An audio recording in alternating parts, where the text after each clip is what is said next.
Recently, someone wanted to know my opinion of Noom. Okay, what is Noom? Well, it's a weight loss app. And on their website, they describe their program as an anti-diet habit and behavior program. No food is off limits. Their main focus is on calories, okay? You eat less calorie-rich foods and you'll lose weight. They also have a rating scale with different color foods and with the emphasis on eating more green foods like salads because they're less calorie and more nutrient dense. Now, the whole idea, the whole concept is that you're going to increase your awareness if you're tracking your calories. And you may lose some weight if you eat less junk food. But here's the problems with Noom. The first time you do it, it may work. Ask any female over the age of 50 that has done a lot of diets in their life, and they will always tell you the same thing. The first time they went on a low-calorie diet, it worked. And then each time they repeated that low-calorie diet, it worked less and less and less and less to the point where it stopped working. Why? Because diets in general, specifically low-calorie diets or low-fat diets, end up slowing your metabolism because your body is adapting to a lower amount of calories. So my opinion of Noom, it's a gimmick.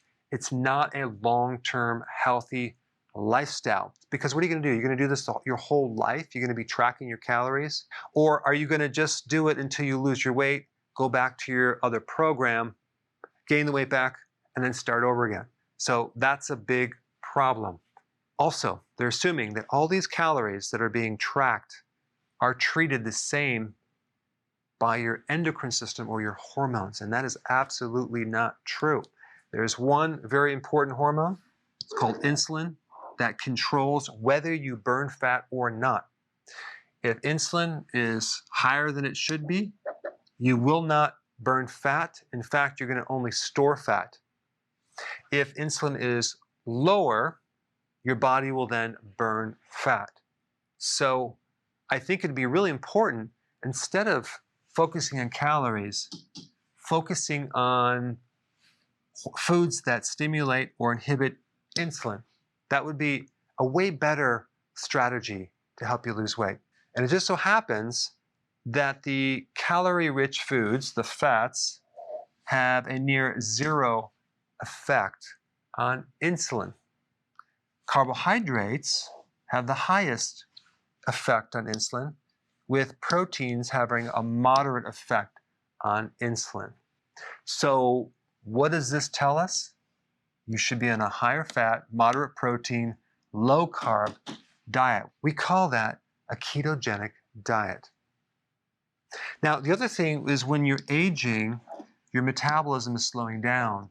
So counting your calories is not going to work, especially when you have no food that is off limits, because you're allowing any foods, including the carbohydrates, in a certain amount. Also, they allow snacking. And what happens, anytime you eat anything, you're going to get a little spike in insulin. So if you're snacking through the day and you keep that insulin high, not only is that going to slow down your weight loss, but you're going to be hungry all the time. So very simply, you want to lower your carbs. That's going to decrease insulin. Your body's going to start burning fat. It's going to turn into ketones. Okay? And then combine that with intermittent fasting. If you haven't heard about keto and intermittent fasting, using those together, you definitely need to know about that, because it's going to make your weight loss program not only a lot more effective, but a lot easier, because your hunger is going to go away. You'll get into fat burning more consistently and more long-term, and you won't have to count your calories or track your calories at all, so you have a lot more extra time on your hands. So I put those links down below. But let's go ahead and show you some of the results that you can get when you do healthy keto and intermittent fasting. Check this out. I've lost 370 pounds on keto. In 2 years, I lost 346. So yeah, I've had great success on it, and continuing to have success with it. I started this journey on January 14th of 2019 this year, and my husband made me this book because he's very proud of me, and I've lost, as of this Friday, 107 0.7 pounds. And I'm in a size 6, which is now loose.